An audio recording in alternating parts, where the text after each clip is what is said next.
اصحاب کہف تھے کون اور ان کا کیا واقعہ ہے؟ اندر سوئے ہوئے تھے اور ان کا کتا باہر پاؤں پسار کے دونوں ہاتھ آگے کر کے دروازے کے اوپر بیٹھا ہوا تھا. They were worshipping Greek gods. ان کا ایک سسٹم تھا, قربانی کرتے تھے اپولو کے نام پہ, اس قربانی کا گوشت کھانے کا بھی حکم تھا. جن نے قربانی کی تھی اور جنہوں نے نہیں کی ہوگی قربانی اور قربانی کا گوشت نہیں کھائے گا انہیں سزا ملے گی. وہ اب غار میں آئے تو اللہ نے کہا کہ ان کا غار ایسا تھا, سورج دائیں طرف سے کترا کے گزرتا تھا اور بائیں طرف سے ڈوبتے ہوئے گزر جاتا تھا. 309 سال کے بعد گڈریے وہاں پہ بھیڑیں چرا رہے تھے, انہوں نے دیوار دیکھی, انہوں نے دیوار کو دھکا دیا, دیوار گر گئی. اصحاب کہف کتا کیوں جنت میں جائے گا؟ کہ تمیر جو ہے نا وہ ولیم باور کی شکل میں, انسانی شکل میں جنت میں جائے گا, اور ولیم باور اصحاب کہف کے کتے کی شکل میں دوزخ میں جھونک دیا جائے گا. اب یہ دو اینٹیٹیز ہیں, ان کو سمجھو. اصحاب کہف کے واقعے میں انسان کے لیے بہت سے سبق اور خفیہ راز چھپے ہیں, لیکن یہ اصحاب کہف تھے کون جو 300 سال تک سوتے رہے؟ جس غار میں اصحاب کہف ٹھہرے وہ آج دنیا میں کس حالت میں موجود ہے؟ کیا اصحاب کہف کا کتا بھی جنت میں جائے گا, اور اگر جائے گا تو کس انسان کی شکل میں؟ یہ سب باتیں جاننے کے لیے آج کے ایپیسوڈ کو اینڈ تک ضرور دیکھیں. ہماری زیادہ تر آڈینس نے ابھی تک چینل کو سبسکرائب نہیں کیا. اگر آپ کو لگتا ہے کہ اپنے پوڈ کاسٹ کے ذریعے میں آپ کو ویلیویبل کنٹینٹ دے رہی ہوں تو سنو پوڈ کاسٹ سپر نیچرل کو ابھی سبسکرائب کیجیے. اصحاب کہف کو بہت زیادہ لوگ ڈسکس کرتے ہیں اور کہا جاتا ہے کہ سورہ کہف میں کوئی سیکرٹ کیز ہیں, ڈائمینشنز کا ذکر ہے. سب سے پہلے میں چاہتی ہوں آپ آج آڈینس کو بتائیں کہ اصحاب کہف تھے کون اور ان کا کیا واقعہ ہے. اصل میں اصحاب کہف کے بارے میں جو آیات اتنی, اس کی وجہ تسمیہ تھوڑی سی ہمیں دیکھنی پڑے گی. بالکل. جب سرور انبیاء سرکار صلی اللہ ختمی علیہ مرتبت بادشاہ کونین صلی اللہ علیہ وآلہ وسلم نے تبلیغ دین کا آغاز کیا تو اوبویسلی وہ جو طاقتیں وہاں کی اپنی ریلیجس طاقتیں تھیں, انہوں نے ریٹیلیشن شروع کی. تو مکے کے جو کافر تھے انہوں نے یہودیوں سے رابطہ کیا, انہوں نے کہا کہ ہمیں کوئی ایسی چیز بتاؤ کہ ہم جو ہے وہ رسالت مآب سرکار ختمی مرتبت بادشاہ کونین سے پوچھیں اور ان کو جو ہے وہ مطلب مشکل میں ڈالیں. تو سورہ کہف کا کانٹیکس بیٹا اتنی خوبصورت, ویسے تو قرآن پاک حرف حرف حقیقت ہے, اس کے اندر کیا کمال کی کتاب ہے. میں نے ایک دفعہ ایک کام کیا تھا, سینیمیٹوگرافی آف قرآن پاک. سینیمیٹوگرافی یعنی قرآن پاک سین ایسے کریٹ کرتا ہے کہ آپ کو ایسے لگتا ہے جیسے آپ کے سامنے مووی چل رہی ہے, پوری کی پوری مووی آپ کے سامنے چل رہی ہوتی ہے.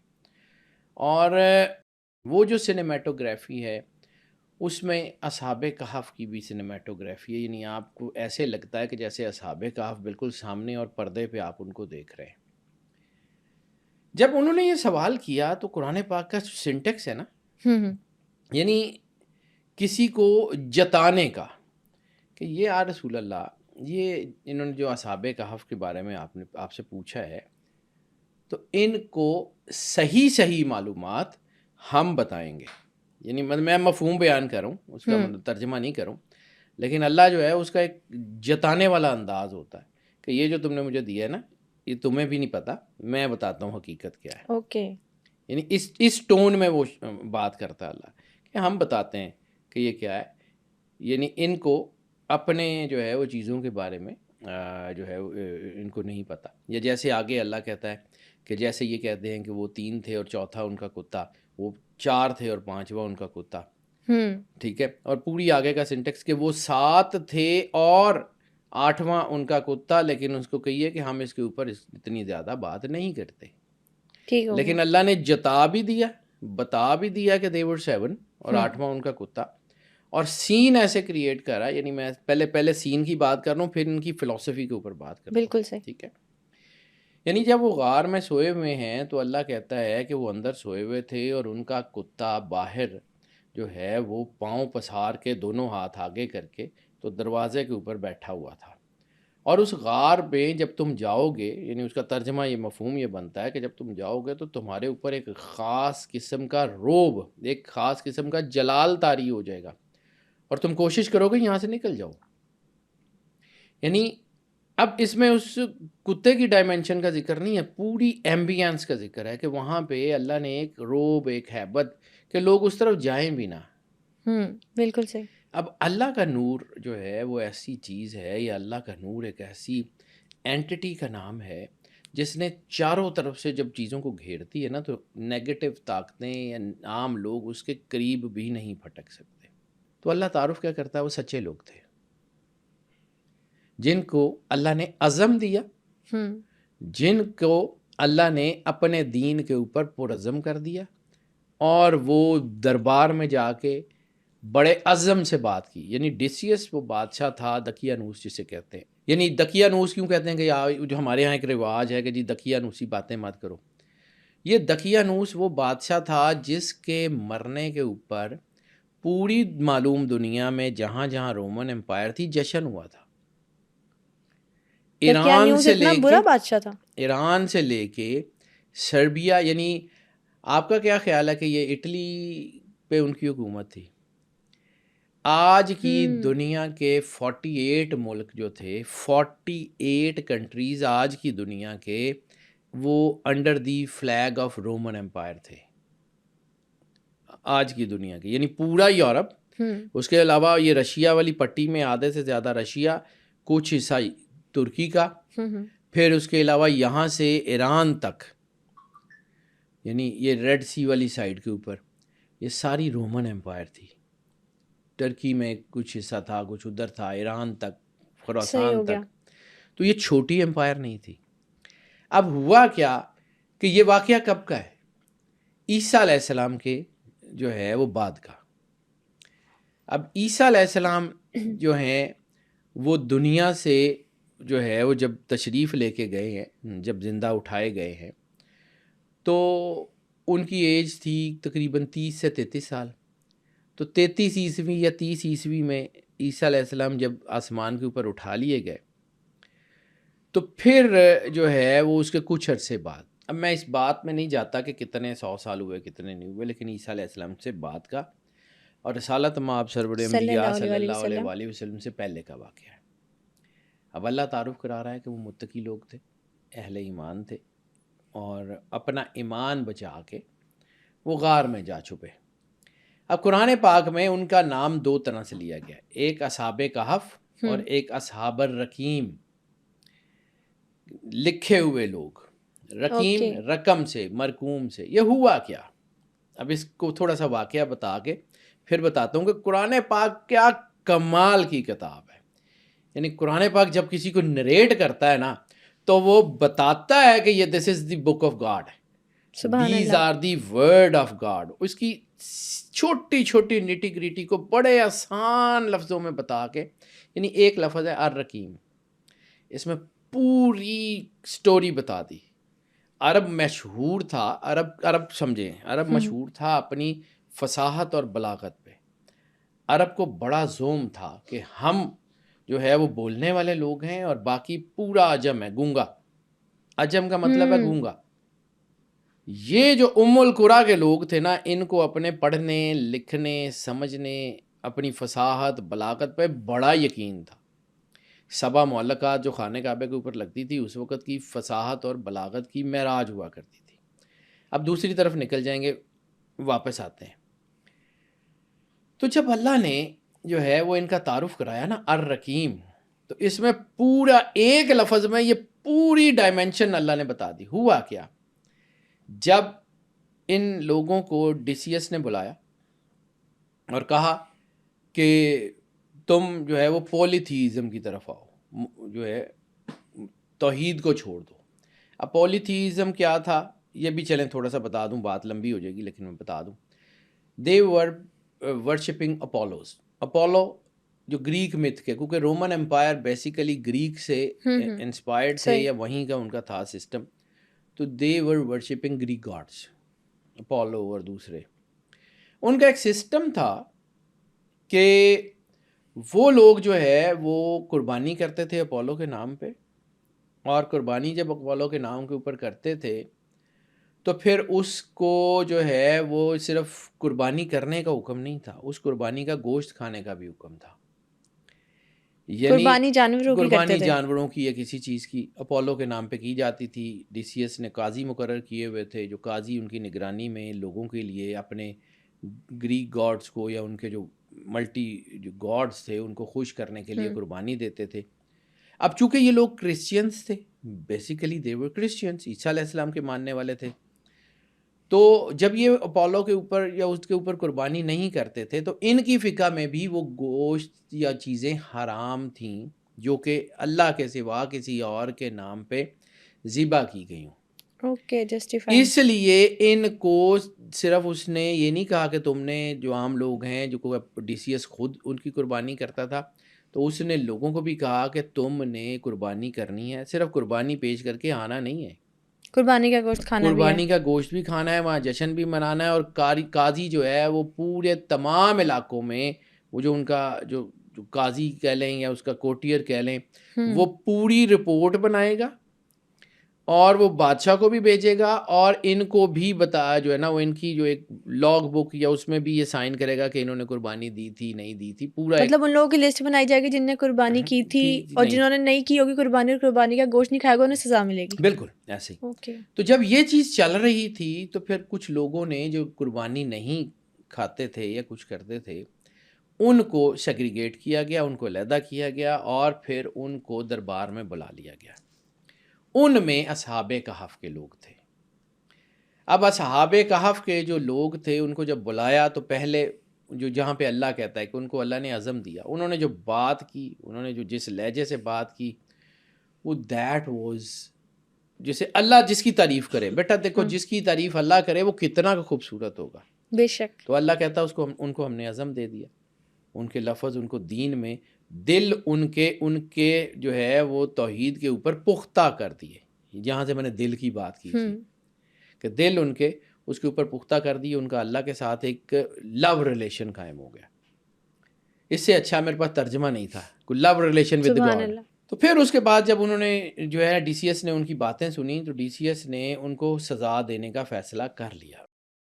انہوں نے کہا کہ ٹھیک ہے، آج تو تمہیں میں نہیں دیتا، چند دن یا کچھ سوچ لو، اگر تو تم اپنا مذہب بدل لو گے ویری گڈ، نہیں تو تمہیں کروسیفائی کر دیا جائے گا، سولی پہ چڑھا دیا جائے گا. اپنی طرف سے مہلت دی اس نے. اب یہ قدرت کرا رہی تھی نا، وہ آئے، وہ غار میں آ گئے. اب غار میں وہ اندر آئے تو جہاں اللہ کہتا ہے کہ ان کی جو غار تھی اس کی حیثیت یہ تھی کہ سورج ان کے دائیں طرف سے کترا کے گزرتا تھا اور بائیں طرف سے بھی جب ڈوبتا تھا تو تب بھی کترا کے گزر جاتا تھا. بہت ساری ڈائمینشنز ہیں، بہت سارے لوگوں نے اس کے اوپر بہت باتیں کی ہیں، میرے سے زیادہ لائق ہوں گے، میں عام سا آدمی ہوں. یہی بات آتی ہے نا کہ اصحاب کہف کے واقعے میں کتنی ڈائمینشنز بتائی گئی ہیں. بیٹا ڈائمینشنز بہت ساری ہیں، لیکن اگر اس کی ڈائمینشنز کو ہم کرنا شروع کر دیں گے نا تو وہ کاؤنٹ لیس ہیں.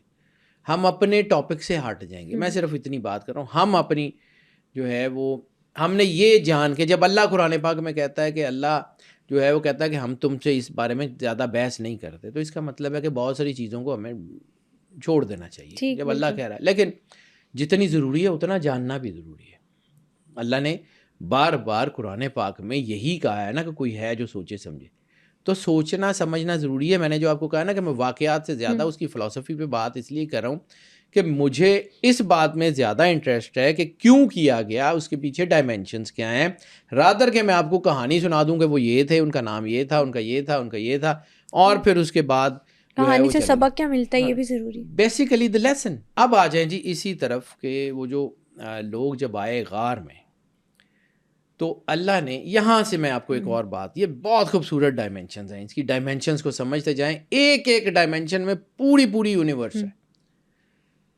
وہ غار میں آئے تو اللہ نے کہا کہ ان کا غار ایسا تھا کہ سورج دائیں طرف سے کترا کے گزرتا تھا اور بائیں طرف سے ڈوبتے ہوئے گزر جاتا تھا. بہت ساری ڈائمینشنز ہو سکتی ہیں، ہو سکتا ہے کہ ساؤتھ پول نارتھ پول کا علاقہ ہو، یہ جارڈن تو نہیں ہو سکتا جہاں پہ یہ ہے. بہت ساری 8 جگہ کے اوپر اصحاب کہف کی غاریں بنائی ہوئی ہیں، وہاں پہ بلکہ ترکی میں بھی کہا جاتا ہے وہ والی غار ہے، وہاں پہ بلکہ ہڈیاں بھی رکھ دی ہوئی ہیں انہوں نے. مطلب اللہ اپنے پیاروں کی ہڈیاں اس طرح برسر عام نکال کے نمائش تو نہیں لگاتا. مجھے جتنا اللہ سمجھ آتا ہے، میں جتنا اس مالک کو، اللہ 70 ماؤں سے زیادہ پیار کرتا ہے. اللہ عبرت کا نشان بناتا ہے فرعون کو، نمرود کو، ان کی عمارتوں کو، ان کی لاشوں کو. اپنے پیاروں کی نمائش نہیں لگاتا جتنا کہ مجھے سمجھ آتا ہے.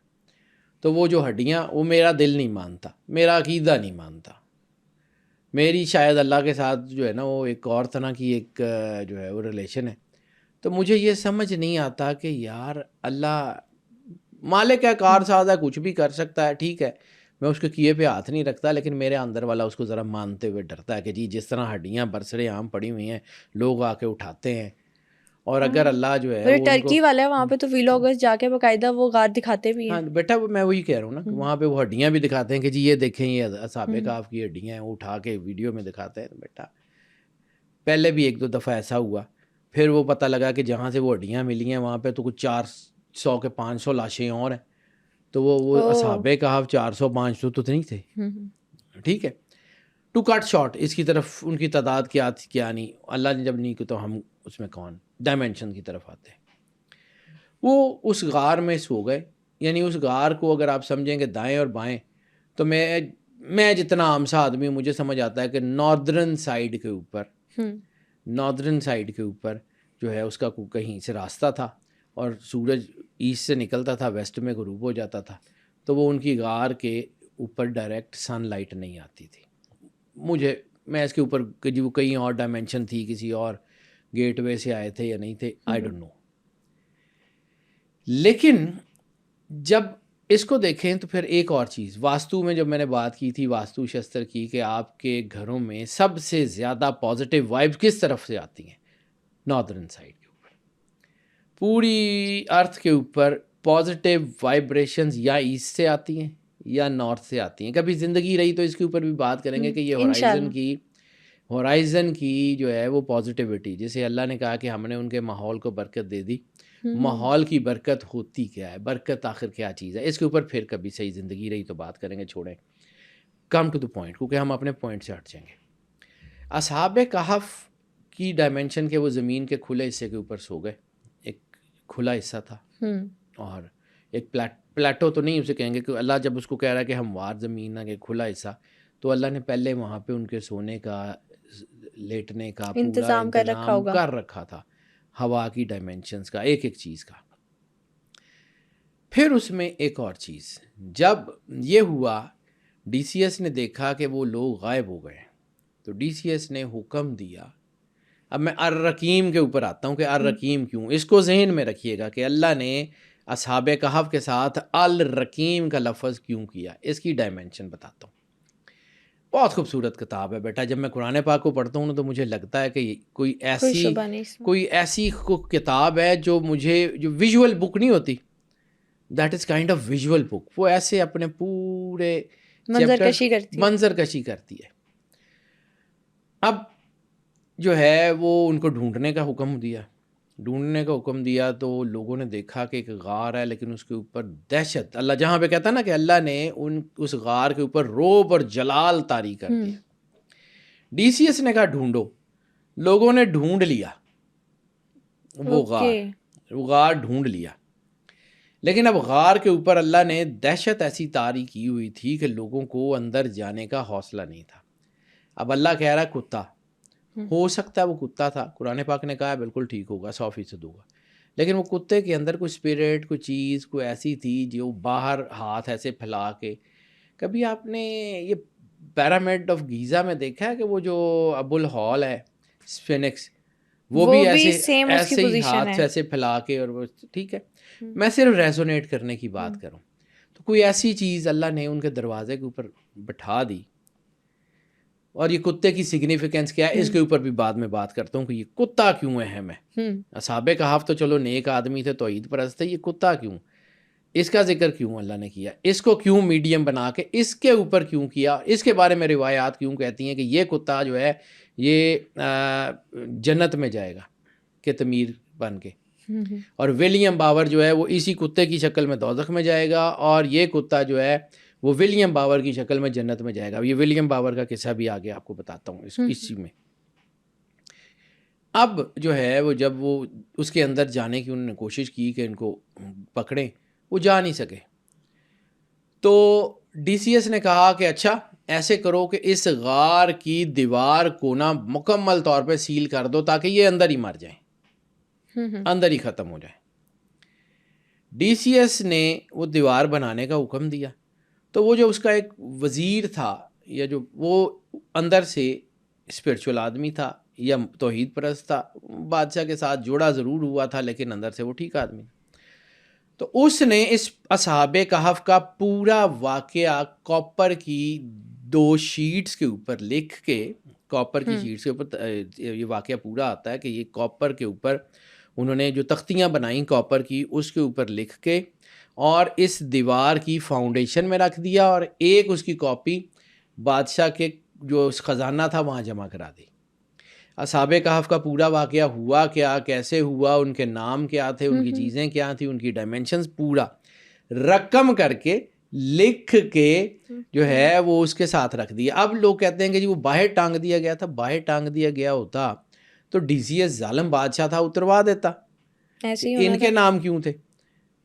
الرقیم وہ لوگ جن کے نام لکھے گئے تھے، لکھے ہوئے گئے، یعنی اللہ نے ایک لفظ میں الرقیم میں پوری ڈائمنشن بتا دی کہ ان کے ساتھ جو ظلم ہوا، جب راستہ دیوار کر دی گئی، غار کا منہ بند کر دیا، حالانکہ یہ پوری کہانی نہیں سنائی قرآن پاک میں، لیکن ایک لفظ میں پوری سٹوری، پوری ڈائمنشن اللہ نے انفولڈ کر دی کہ جی یہ جن کا نام لکھا گیا تھا، وہ کاپر کی جو چیزیں تھیں وہ جب اس دیوار کے اوپر رکھی گئیں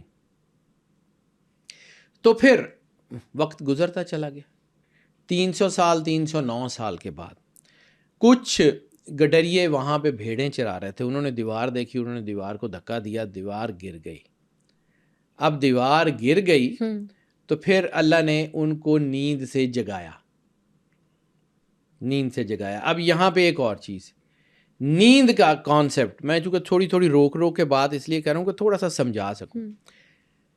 اللہ نے کیا کہا کہ جب وہ غار میں گئے تو اللہ نے ان کے کان پہ ضرب لگائی، ضرب زور سے بھی نہیں ہوتی، تھپکی بھی بچے کو دیتے ہیں نا ایسے، ٹھیک ہے، اللہ نے ان کے کانوں پہ ضرب لگائی جس سے وہ گہری نیند میں چلے گئے۔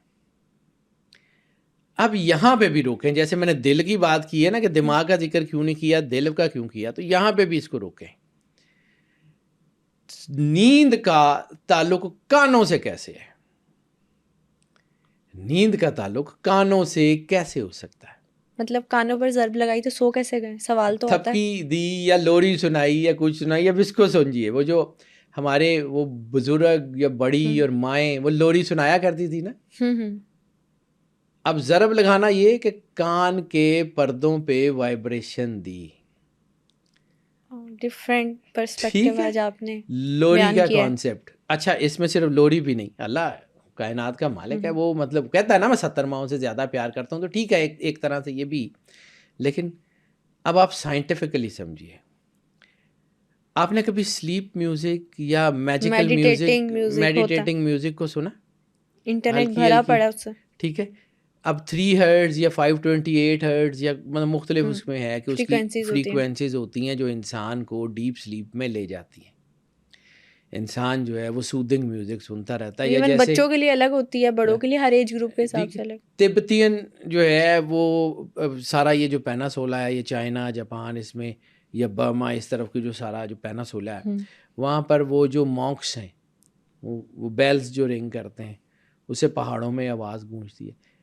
ہم گاؤں کے لوگ ہیں بیٹا، گاؤں میں جب آپ وہ چکی چلتی ہوتی تھی، اس کی ہلکی ہلکی آواز، چڑیوں کی آواز، sound of nature, sound of nature کہتے ہیں، ٹھیک ہے، سودنگ ہوتی ہے بے شک۔ جب رات کو سورج ڈھلتا ہے تو وہ پرندوں کی آوازیں درختوں سے آ رہی ہوتی ہیں، وہ سودنگ ہوتی ہیں، انسان کو ایسے لگتا ہے کہ نا اب یہ سونے کا ٹائم ہے۔ جب لائٹ نہیں تھی تب کی بات کروں، جب یہ لائٹ نہیں ہوتی تھی گاؤں میں تب کی بات کروں، ٹو کٹ شارٹ۔ اسی طرح کا کوئی ایسا، کوئی اللہ نے ضرب لگائی، کوئی ایسی کوئی وائس ان کے کانوں میں پہنچی۔ آج ہم یہ ساؤنڈ تھراپی کی بات کرتے ہیں، قرآن پاک نے ایک لفظ میں اس کو پوری ڈائمینشن کو کھولا ہوا ہے، پڑھتا کیوں کوئی نہیں؟ یہی تو اللہ کہتا ہے ہم نے اس قرآن کو پڑھنے کے لیے آسان کر دیا، کوئی ہے جو سوچے سمجھے؟ اب سوچتا سمجھتا ہی کوئی نہیں، سوچنے سمجھنے کی ضرورت ہے۔ انسان اللہ کا بنایا ہوا ایک سپر کمپیوٹر ہے، اس کی اسپرٹ اس کی بیسیکلی ڈرائیونگ فورس ہے، اس کو سمجھنے کی ضرورت ہے. آپ باہر نکلتے جائیں گے پوری ڈائمنشن آپ کے سامنے کھلتی چلی جائے گی. پھر اصحاب کہف جو ہیں وہ ان کی جو ڈائمنشنز ہیں ان کو سمجھتے جائیں. 309 سال کے بعد وہ دیوار گرتی ہے. اب 309 سال کے بعد وہ دیوار گری تو وہ لوگ باہر آئے. اب انہوں نے آپس میں بات کی کہ ہم کتنی دیر سوئے ہوں گے. 1 دن یا 1 دن کا کچھ حصہ. 309 سال گزر چکے تھے. اس نے پھر ایک بندے کو بھیجا. اب یہاں پہ جو میں نے آپ کو کہا تھا نا کہ وہ قرآن پاک ایک ایک لفظ میں پوری ڈائمنشن بیان کرتا ہے. انہوں نے ایک شخص کو بھیجا. تفسیر ان کا نام یملیخا بتاتی ہے. یملیخا کو بھیجا کہ جاؤ اور احتیاط سے جانا اور کوئی پاکیزہ کھانا لے کے آنا. جو قرآن پاک کا ایک لفظ ہے نا کہ مزکا، ایک لفظ میں پوری ڈائمنشن ہے کہ وہاں پہ جا کے کوئی پاکیزہ کھانا لے کے آنا. یعنی یہ وہ لوگ تھے جنہوں نے حرام کھانے سے انکار کیا تھا اور انہوں نے کہا کہ صرف کھانا نہیں لے کے آنا، پاکیزہ وہ کھانا لے کے آنا جو حلال ہو. کہیں سے کچھ حلال کھانے کے لیے پاکیزہ کھانا. جو اب قرآن پاک کہتا ہے کہ ہم نے تم سے جو ہے وہ تم پہ رزق نازل کیا، کلو وشربو من طیبات، پاکیزہ چیزوں میں سے جو چاہو کھاؤ جو چاہو پیو. پاکیزہ چیزوں، یہی سملر کانٹیکس ہے کہ پاکیزہ کھانا لے کے آنا. وہاں پہ جاؤ، احتیاط کرو، پتہ کرو کہ DCS جو ہے وہ ہمارے بارے میں کیا سوچ رہا ہے. آخر جو ہے ان کو ڈر بھی تو ہوگا نا. اب ان کو آئیڈیا نہیں، ان کو تو نہیں آئیڈیا نا، 309 سال گزر گئے. ٹھیک ہے. اب ان لوگوں نے جو ہے وہ آپس میں جو باتیں اس کا بھی ذکر ہے، لیکن میں اس کو چھوڑ دیتا ہوں کہ آپس میں انہوں نے کیا بات کی. انہوں نے کہا جی جاؤ جا کے پاکیزہ کھانا لے کے. وہ باہر آیا، اس نے 300 سال پہلے کا وہ سکہ نکال کے دیا. تو جب سکہ نکال کے دیا تو لوگوں کو یہ لگا کہ شاید یہ کوئی ایسا بندہ ہے جس کے ہاتھ کوئی پرانا خزانہ لگ گیا ہے. DCS چونکہ بڑا نٹوریس بادشاہ تھا، وہ ظلم کرتا تھا. اس کے فوت ہونے کے بعد جو ہے وہ دوبارہ قوم عیسائی ہو چکی تھی. وہ عیسائی حضرت عیسیٰ علیہ السلام کو مانتے تھے اور اب ان کا جو بادشاہ تھا وہ بھی عیسائی تھا اور وہ بھی نیک آدمی تھا. اب اس سے پہلے جس کا میں نے ذکر کیا تھا ایک اور چیز یہاں پہ روک کے، اس نے جب دیکھا کہ قوم عیسائی تو ہو گئی ہے لیکن ان کے اندر عیسائی پریکٹسز نہیں ہیں. عیسائی پریکٹسز کا مطلب ہے کہ وننس کو تو چلیں گے، مانتے ہیں، لیکن اس کے ساتھ اور بہت سی الہی چیزیں آ گئی ہیں. دے آر ناٹ بلیونگ کہ مار کے جی اٹھنے کو.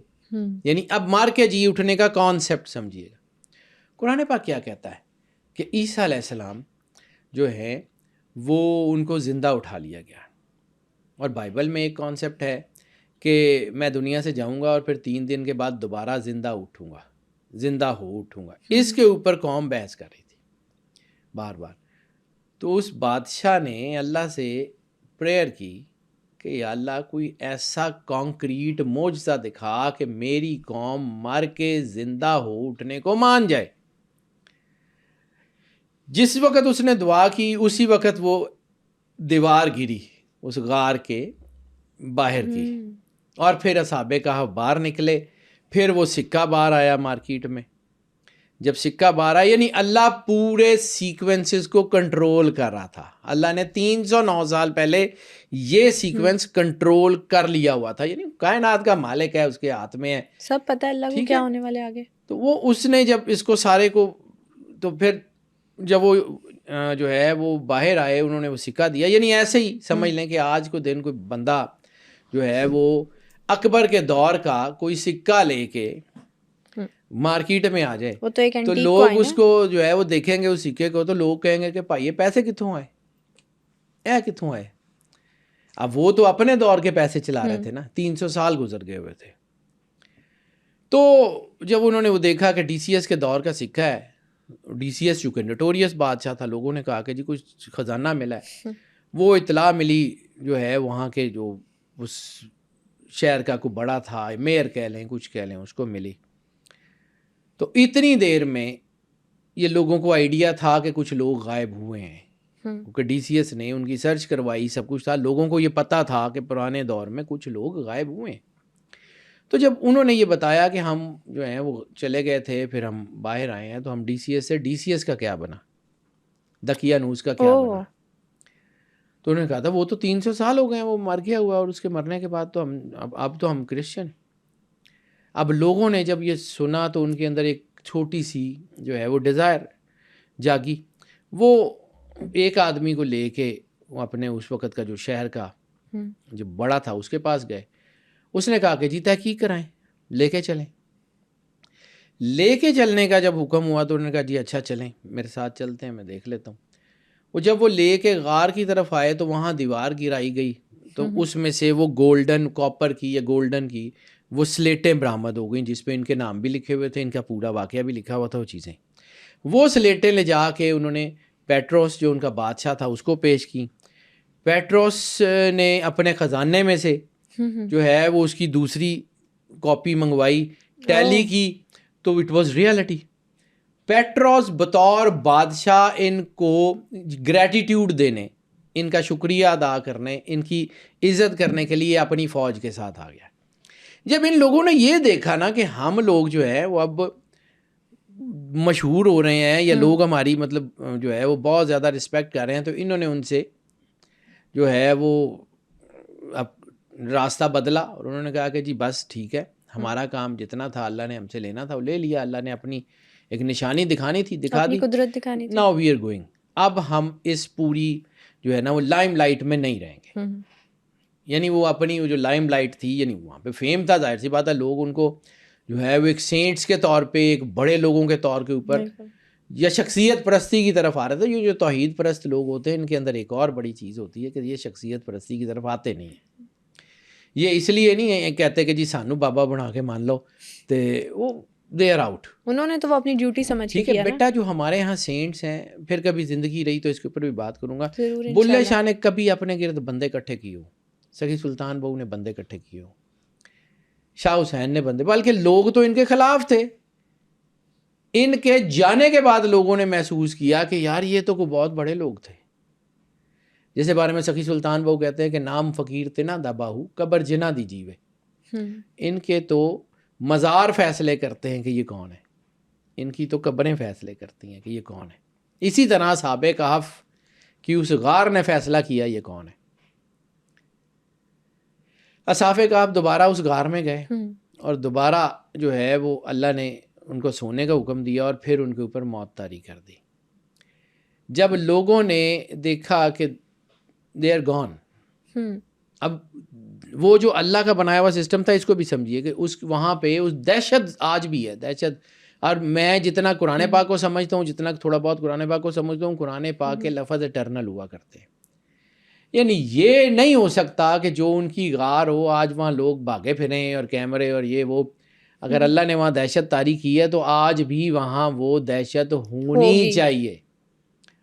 اللہ آدھے ادھورے کام نہیں کرتا۔ مجھے جتنا جو ہے وہ ڈیوائن جو ہے نا وہ ڈائمینشن سمجھ آتی ہیں، تو ڈیوائن ڈائمینشنز اس طرح کی نہیں ہوتی کہ جی وہاں پہ پڑی ہوئی ہیں، اب ان کی ہڈیاں بھی پڑی ہوئی ہیں اور لوگ وہاں کیمرے بنا رہے ہیں، اور یہ آج بھی وہاں دہشت ہونی چاہیے، بالکل ایسے، ٹھیک ہے۔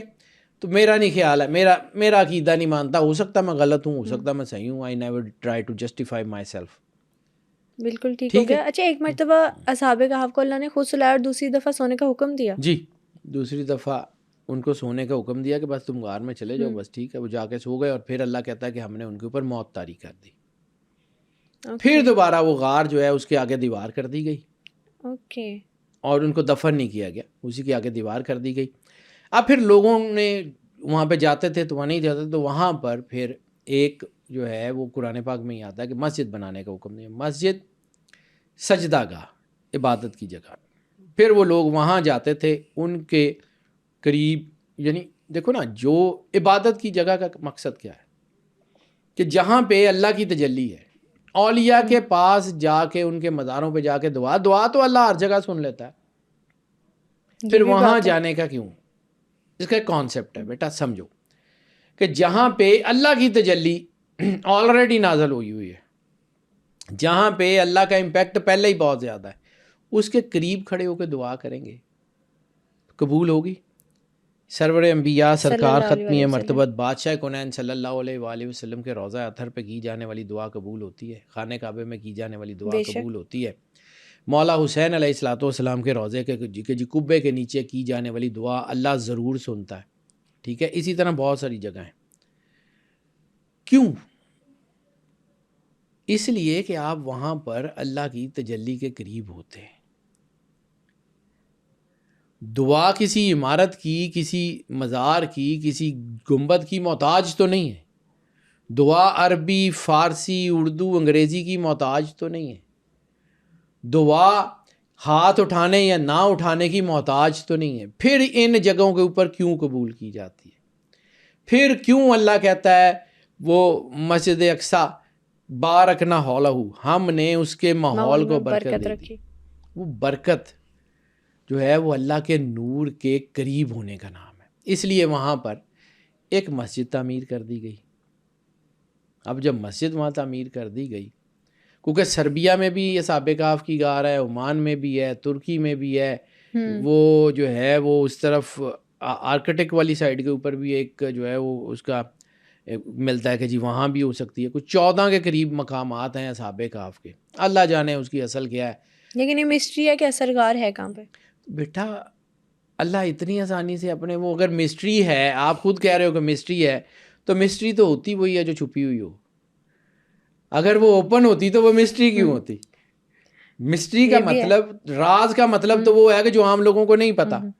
تو اگر وہ کھل ہی گیا تو راز کیسا ہے؟ بالکل اللہ سے بڑا رازدار کوئی ہو سکتا ہے بیٹا.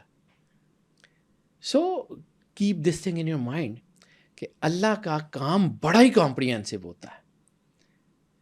اصحاب کہف کو اللہ نے جب دوبارہ سلا دیا تو پھر ان کا مقام بھی غائب کر دیا. اب اس ڈائمنشن کی طرف آتا ہوں جس کا میں نے آپ کو کہا تھا کہ اصحاب کہف تو نیک لوگ تھے، توحید پرست تھے، سارا کچھ تھے، اللہ کے قریب تھے. کتا، یہ بھی آپ نے کہا تھا بتائیں گے کہ اصحاب کہف کتا کیوں جنت میں جائے گا؟ کیوں؟ اور اس کی تصدیق جو ہے وہ خود رسالت مآب سرور انبیاء صلی اللہ علیہ وسلم کی احادیث میں. اب ایک بات سمجھو، کبھی آپ نے میگنیٹ دیکھا؟ بالکل. میگنیٹ کو لوہے پہ رگڑتے رہیں، اس لوہے کی سلاخ کو، اس لوہے کے پیس کو میگنیٹ میں بدل دیتا ہے. کبھی آپ اللہ کی تجلی کو میگنیٹ کی طور پہ سوچو کہ جب آپ اللہ کے قریب جاتے رہتے ہیں تو ایک وقت آتا ہے اللہ کی تجلی آپ کے اندر آ جاتی ہے. اللہ کہتا کیا ہے؟ ایک اور ڈائمنشن کی بات کروں، صرف ڈائمنشن کی. یا رسول اللہ، عرابی کہتے ہیں کہ ہم ایمان لائے، تو ان سے کہہ دیجئے تم اسلام لائے. مومن تب بنو گے جب نور تمہارے دلوں میں اترے گا. آپ نے کلمہ پڑھا، کلمہ پڑھنے کے بعد دین کی پریکٹس شروع کر دی، اللہ کے ساتھ جڑے رہے، چلتے رہے. ایک وقت آیا کہ وہ تجلی آپ کے دل میں اتری. جب وہ تجلی آپ کے دل میں اتری تو اس نے آپ کے اندر اللہ کے نور کو جو ہے وہ جذب کر دیا. یہاں سے ایمان شروع ہوگا. This is the first point of your ایمان. اسلام نہیں. مومن تب بنو گے جب دین تمہارے، نور تمہارے دلوں میں اترے گا. جب نور دلوں میں اتر گیا، پھر اب اس کے بعد آپ کے اس ایمان کا امتحان ہوگا، چھوٹا یا بڑا، اللہ کی مرضی.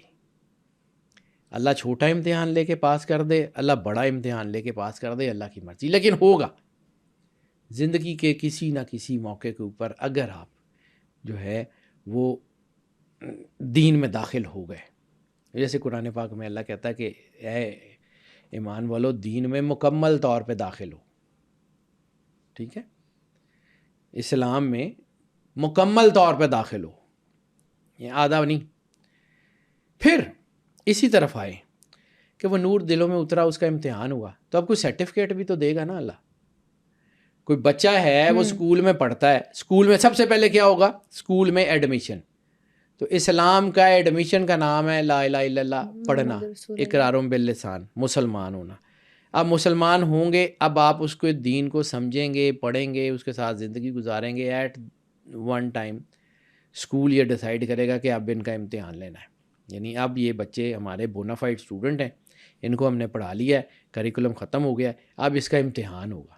ہوں پھر جب امتحان ہوگا تو وہ آسان پیپر آئے, وہ مشکل پیپر آئے, وہ سین آئے, وہ ان سین آئے, ان کی مرضی.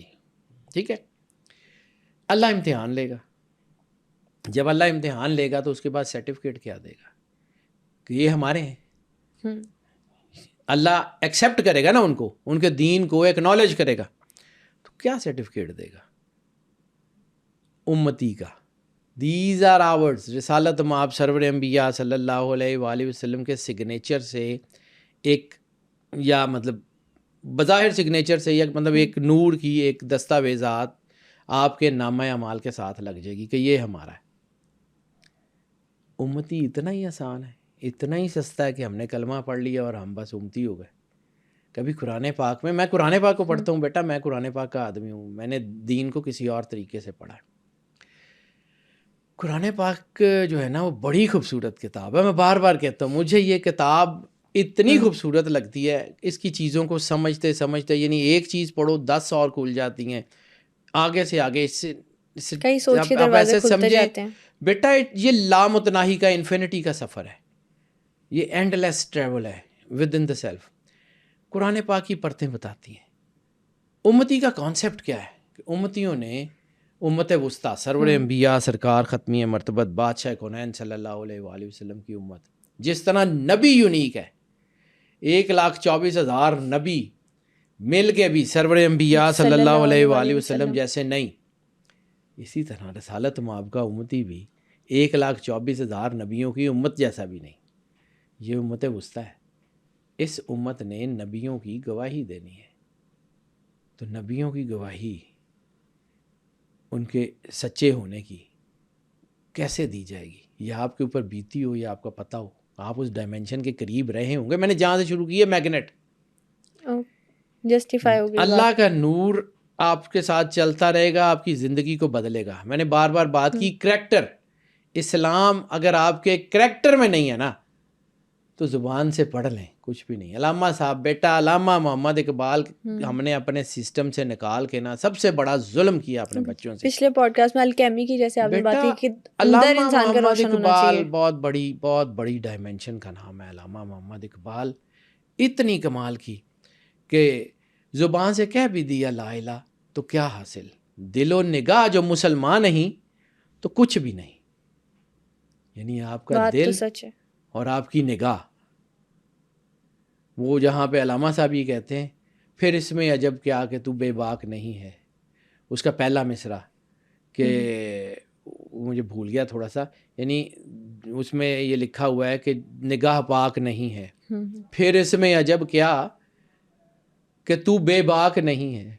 کہ جب تیرا دل جو ہے وہ مالک کے ساتھ جڑا ہوا نہیں ہے, تیرا وجود جو ہے وہ گواہی نہیں دیتا تیرے کردار کی, تو پھر بے باک کا ترجمہ وہ صحابہ کہف کی آیت میں جہاں اللہ کہتا ہے کہ اللہ نے ان کے دل کو بڑا پرعزم کر دیا, ڈٹ کے, وہ دلیر ہو کے, جیسے موسیٰ علیہ السلام کے بارے میں کہتا ہے کہ وہ بے باکی سے فرعون کے دربار میں گئے. وہ بے باک ہونا وہ ہے کہ آپ کو پتہ ہو کہ اللہ میرے ساتھ ہے, آپ کو اس بات کا پتہ ہو کہ اللہ میرے ساتھ ہے, پھر آپ کا خوف رہتا ہے. رسالت مآب سرور انبیاء صلی اللہ علیہ وآلہ وسلم بادشاہ کونین کی حدیث ہے کہ اگر تمہیں اس بات کا یقین ہو جائے کہ اللہ تمہارے ساتھ ہے تو پھر اس بات سے بے خبر ہو جاؤ کہ کون کون تمہارے مخالف ہے. پھر حالات مخالف ہیں, پھر چیزیں مخالف ہیں, پھر پیسے نہیں مل رہے, پھر سیلری نہیں مل رہی, پھر نوکری کے حالات خراب ہیں, اللہ ساتھ ہے کچھ بھی نہیں. یہ وہ عزم ہے, یہ جس کا قرآن پاک میں اللہ ذکر کرتا ہے. اس کو سمجھو, یہ کتنی بڑی ڈائمینشن ہے, آپ کی سوچ سے باہر کی, ماورا ہے. اب پھر اصحاب کہف کے اوپر آتے ہیں, کیونکہ میں اس ٹاپک کو تھوڑا سا کنکلوڈ بھی کرنا چاہ رہا ہوں. اصحاب کہف کا کتا, جہاں سے بات شروع ہوئی تھی, یہ لمبی بیچ میں آ گئی بات, لیکن اب واپس. اصحاب کہف تو متقی پرہیزگار تھے, وہ کتا کون سا تھا؟ تو کتا ہی تھا, لیکن اللہ نے اس کو استعارہ کیا بنایا؟ روب کا. قرآن پاک میں کوئی روب طاری کر دیا اس کے اوپر. وہ اپنے پیر پھیلا کے غار کے دروازے پہ بیٹھا تھا تو اللہ نے ان کا روب طاری کر دیا.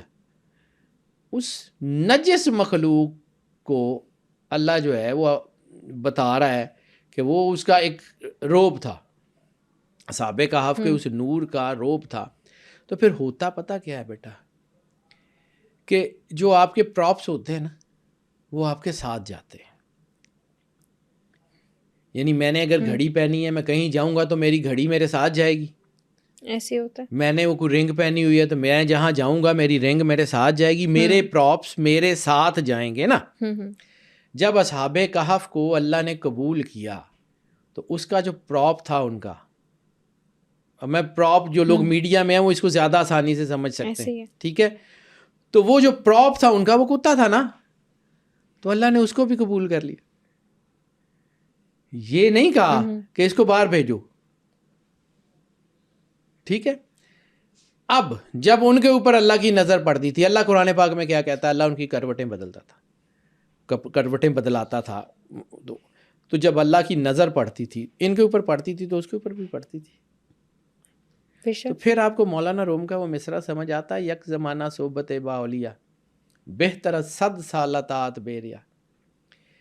کہ اولیاء اللہ جو اللہ کے نور سے نوری ہیں، وہ گھر سے تھوڑی آتے ہیں بیٹا. فقیر گھر سے تھوڑی بنتا ہے، کوشش سے تھوڑی بنتا ہے، اللہ کے نور سے. میں نے آپ کو دین کی ڈائمنشن بھی بتائی کہ اللہ کا نور جب دلوں میں اترتا ہے تو ایمان بنتا ہے. اولیاء اللہ کس کے نور سے نوری ہے؟ اللہ کے نور سے. تو جب وہ اللہ کے نور سے نوری ہیں تو پھر ان کے پاس رہنے والے، یعنی اس ولی کے اوپر جب اللہ کی نظر پڑتی ہے، اللہ کی تجلی طاری ہوتی ہے، تو اس کے پاس بھی پڑتی ہے جو اس کے پاس ہو. یہی وہ ڈائمنشن ہے. جب خانہ کعبے کے اوپر اللہ کی تجلی پڑتی ہے تو ارد گرد کے لوگوں کے اوپر بھی پڑتی ہے، وہاں دعا قبول ہوتی ہے.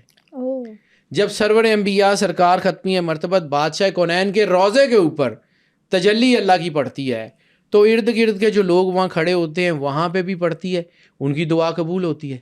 تو اگر عمارت میں اتنا جو ہے وہ اثر ہے، عمارت میں اتنا اثر ہے، تو اس اللہ کے بندے کے اندر کتنا اثر ہوگا جس کے دل میں اللہ ہے، جس کے دل کے اوپر اللہ کے نور کی تجلی پڑتی ہے، اس کا امپیکٹ کین یو امیجن.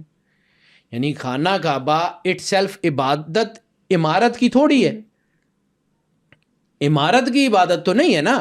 خانہ کعبہ ایک عمارت ہے، عمارت میں سینٹر ہے اللہ کی تجلی کا، اللہ کے ایسنس کا وہ سینٹر ہے. تو جب وہاں تجلی پڑتی ہے تو باقیوں پہ بھی پڑتی ہے. تو کسی کے دل کے اوپر اللہ کی تجلی پڑتی ہے، یعنی ایمان جو ہے وہ اللہ کے نور سے ہے. بالکل. تو پھر جب وہاں تجلی پڑے گی تو اس کے ارد گرد پہ پڑے گی. تو پھر اگر اصحاب کہف کے کتے کے اوپر بھی تجلی پڑی تھی اور پھر لوگوں نے پوچھا کہ جی اس کے کتے کا کیا بنا، تو حدیث میں کہ اللہ اس کو جنت میں لے کے جائے گا. اب ہم تو کہتے ہیں وہ نجس ہے، چلیں اللہ کی مرضی. اب یہاں پہ اس واقعے کی بات کرتا ہوں جس کا میں نے ضمناً ذکر کیا تھا، ولیم باور. ولیم باور کی شکل میں تفسیر میں یہ واقعہ ملتا ہے کہ وہ اصحاب کہف کا کتا جس کا ہماری روایات میں قطمیر نام ہے، ٹھیک ہے، اس کتے کا نام ہے قطمیر، اور کچھ لوگ اس کو حضرت قطمیر بھی کہتے ہیں، ٹھیک ہے.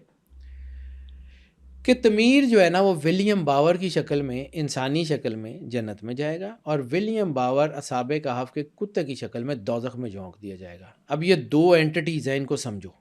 ایک وہ ہے جو نجس ہے، لیکن رہا کن کے پاس ہے؟ ان کے پاس جنہوں نے اللہ کے نور کو اپنے اوپر طاری کیا، جنہوں نے اللہ کی وحدت کو اپنے دلوں میں جگہ دی، ان کے اوپر تجلی پڑتی تھی تو یہ ان کا وفادار تھا، ان کی خدمت کرتا تھا، ان کے ساتھ رہا، تو جو ہے وہ بھی ان کے ساتھ تھا. اچھا، پورے اصحاب کہف کے واقعے میں کہیں اس کا کتے کا ذکر کرنے کے بعد کہیں دوبارہ کہیں ذکر کیا گیا کہ کتا جو ہے، یہ لوگ تو سوئے رہے اور کتا مر گیا، اس کی ہڈیاں گل گئیں؟ ابھی آپ نے تو نہیں ذکر کیا، قرآن پاک میں بھی نہیں ہے، اللہ نے ذکر ہی نہیں کیا. بہت ساری ڈائمینشنز اللہ کہتا ہے غیر ضروری ہیں، اس کے اوپر بات ہی نہ کرو. لیکن فار فوڈ فار تھاٹ، اگر کہیں اس کے اوپر آخر 1400 سال قرآن پاک میں اس آیت کو ہو گئے ہیں، اس کی تفسیر لکھی جاتی رہی ہے. اس سے پہلے اگر یہ رسالت مآب سرور انبیاء صلی اللہ علیہ وسلم سے کچھ 300 سال 400 سال پہلے کا، یعنی 500 کچھ سال ہے نا حضرت عیسیٰ علیہ السلام اور رسالت مآب سرور انبیاء صلی اللہ علیہ وسلم کے درمیان، بالکل. تو 30-35 سال بعد کا بات ہے، یعنی 300-350 سال تو سرور انبیاء سرکار صلی اللہ ختمی علیہ مرتبت وسلم۔ بادشاہ کونین سے پہلے کا واقعہ ہے نا، ہوں 300-350 سال وہ قرآن پاک کو اتنے سال ہو گئے ہیں سورہ کہف کو نازل ہوئے ہوئے، کتنی تفسیروں میں آج تک کسی نے یہ کچھ ذکر کیا؟ میں چونکہ میں کہتا ہوں بیٹا ڈائمینشنز کی بات کرتا ہوں تو اس ڈائمینشن کو سمجھو، آج تک کبھی کسی نے یہ بتایا کہ کتا فوت ہو گیا تھا، کتے کی ہڈیاں گل گئی تھی، کتے کا کوئی ذکر کہیں، کوئی ذکر نہیں ملے گا، کوئی ذکر نہیں ملے گا، ہے ہی نہیں، اللہ نے اس چیپٹر کو بند کر دی۔ کر دیا۔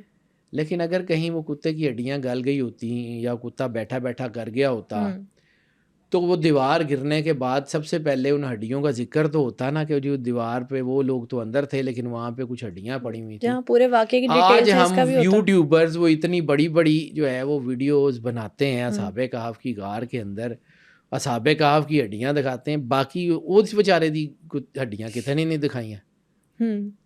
اب اس کو سمجھو کہ اللہ نے اس کو ڈھکا کیوں؟ اللہ چھوٹی سے چھوٹی چیز کو بھی نہیں چھوڑتا، اللہ ایک کمپریہنسو ڈائمینشن کا نام ہے۔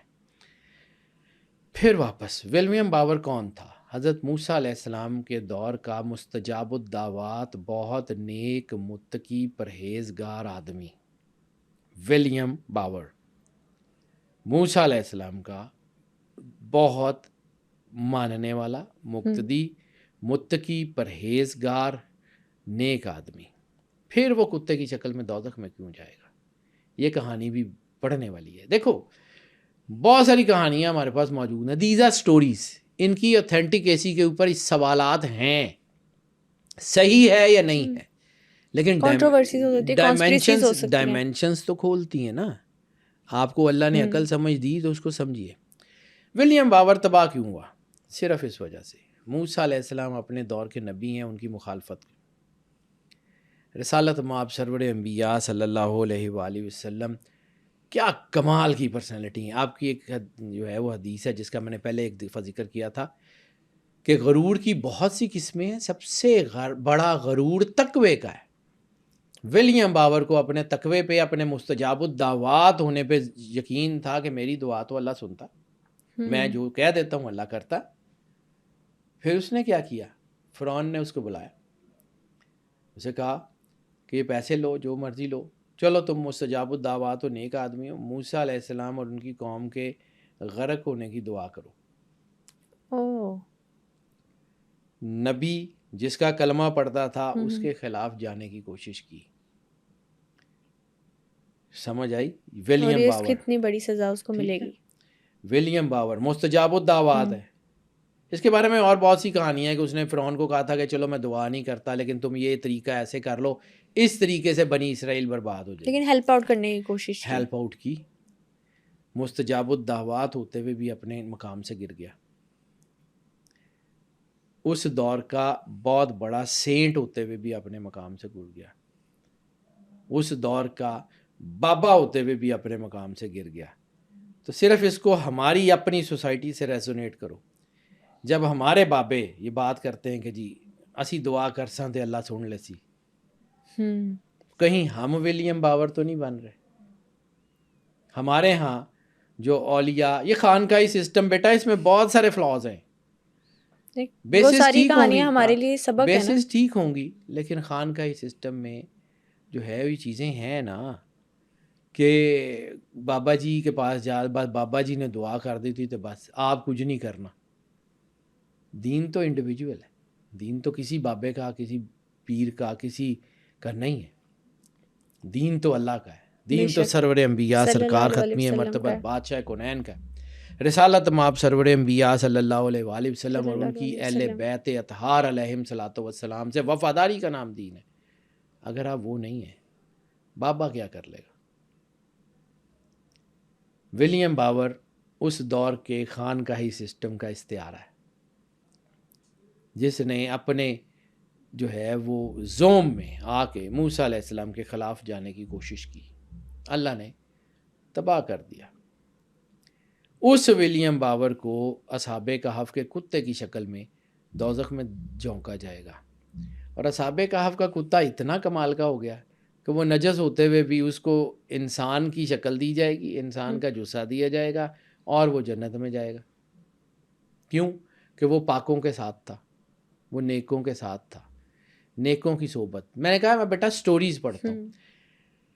سعدی شیرازی بہت کمال کی پرسنالٹی ہیں, ان کو پڑھنا ہے. ان کی ایک کہاوت ہے, بڑی چھوٹی سی حکایت ہے, سٹوری, شارٹ سٹوری.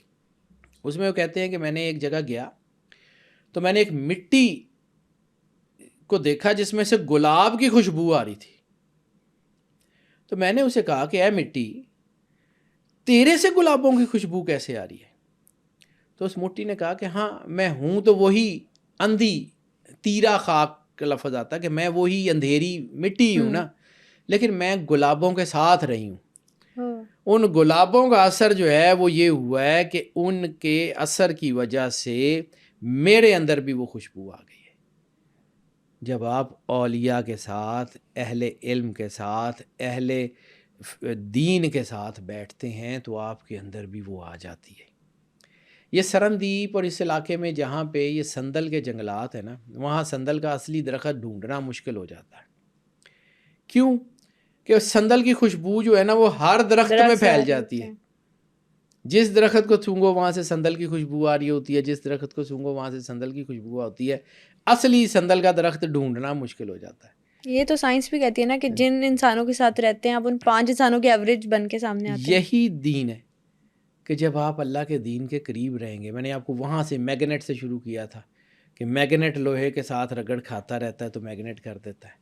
میگنیٹ میں اتنی طاقت ہے تو وہ جو میگنیٹ کا کریٹر ہے, وہ جو کائنات کا مالک ہے, وہ کل کارساز ہے, اس کے اندر کیا ہے امیجن کرنا مشکل ہے. اصحاب کہف کے اندر ان کے قصے میں بیٹا سینکڑوں ڈائمینشنز ہیں, سینکڑوں لیسن ہیں. ایک میں نے تو بھی چند کی بات کی ہے, اس کے اوپر اسی پر عمل کر لیں تو بہت, اس کے اوپر بات کرتے رہیں تو بیٹا یہ اینڈ لیس. میں نے آپ کو کہا نا اس سے انفینٹی کا ٹریول ہے.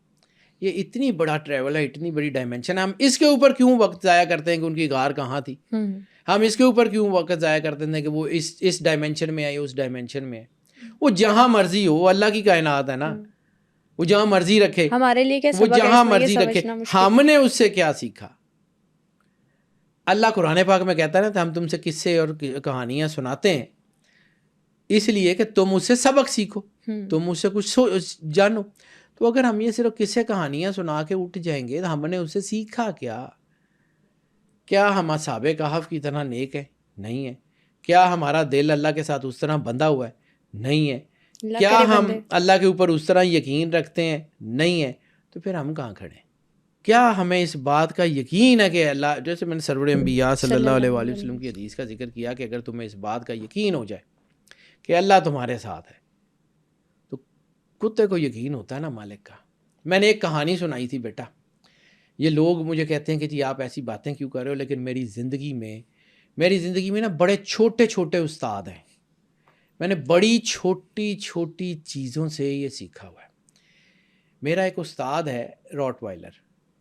on a very serious note ہمارا ایک دوست تھا, اس نے یہ کتے اصحاب کہف کے کتے کی ڈائمینشن سے میں کہانی ویسے ہی سنا رہا ہوں. تو اس نے نا ایک بڑا کتا رکھا ہوتا تھا, بڑا خونخوار قسم کا, بڑا زبردست قسم کا راٹ وائلر. ہمارا چونکہ دوست تھا, ہمارا آنا جانا تھا, تو اچھا بڑا ذمہ دار بھی تھا. صحیح ہو گیا. تو جب اس کے کتے کی زنجیر پکڑی ہوتی تھی نا اس کے مزاروں نے, اس کی لیش, تو کتے کا بیہیویئر کچھ اور ہوتا تھا. وہ گردن نیچے کر کے ایسے کر کے چل رہا ہوتا تھا. لیکن جب وہ خود زنجیر پکڑتا تھا نا تو کتے کی وہ, مطلب آپ کو اگر پنجابی میں بتاؤں تو کتے دی ٹور بھی بدل جاتی سی, تو کتے دا ٹور بھی بدل جاتا سی. یعنی کتے کا پیر رکھنا بتاتا تھا کہ میں کچھ ہوں. جب اس نے اس کی زنجیر پکڑی ہوتی تھی جس نے اس کو بچپن میں پالا تھا. مزاروں کا پکڑنا اور اس کا پکڑنا بہت فرق تھا. میں نے 3-4 دفعہ جو ہے اس کو دیکھا, آبزرو کیا, آنا جانا تو ہوتا تھا. وہ کتے کا بیہیویئر بدل جاتا تھا. تو اندر سے کسی نے بول کے بتایا کہ کتے نو پتہ ہے مالک نال ہے, تینوں اج تک سمجھ نہیں آن ڈئی.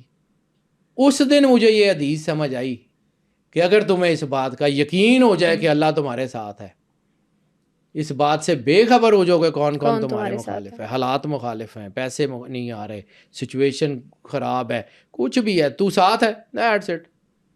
وہ جس کو الا بذکر اللہ تطمئن القلوب، کہ اللہ کے ذکر کے سوا کوئی دلوں کا اطمینان نہیں ہے. بے شک ایسے تو یہ بیٹا یہ ڈائمینشن ہے، اس کو سمجھو. یہ چھوٹی چھوٹی چیزوں میں اللہ دکھاتا ہے.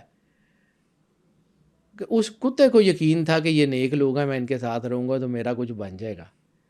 تو ہمیں آج تک یہ سمجھ نہیں آئی کہ اللہ ہمارے ساتھ ہے تو ہم کچھ کر ہی جائیں گے. اللہ جس سے مرضی کام لے لے. میں بار بار یہی بات کہتا ہوں کہ وہ جو مچھر نمرود کو مارنے آیا تھا وہ MBBS کر کے آیا تھا. اس کو اناٹمی آتی تھی کہ اس وین سے گزروں گا، اس وین سے جا کے کاٹوں گا تو یہ مر جائے گا یا اس کو یہ ہوگا. یا وہ جو ابابیل جو ہے وہ ہاتھی مارنے آئے تھے، انہوں نے کوئی بم بنانے کی جو ہے وہ پریکٹس کی تھی کہ اوپر سے پتھر پھینکیں گے، وہ پٹاخہ بنے گا، وہ ہاتھی پھٹ جائے گا. کیا تھا؟ اللہ نے کہا کر دو، انہوں نے کر دیا.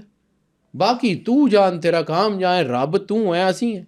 بالکل ٹھیک ہو گیا. انسان کو اپنا کام دیانتداری سے کرنا چاہیے، بس برکت وہ ڈالتا ہے.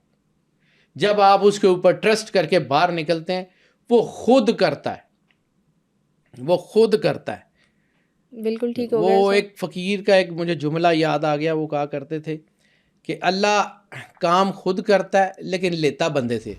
آج کے ایپیسوڈ میں ہم نے اصحاب کہف کی مختلف ڈائمینشنز پر بات کی. بہت جلد سپر نیچرل پوڈ کاسٹ کی ایک نئی ایپیسوڈ کے ساتھ حاضر ہوں گے. ٹل دین اسٹے ٹیونڈ.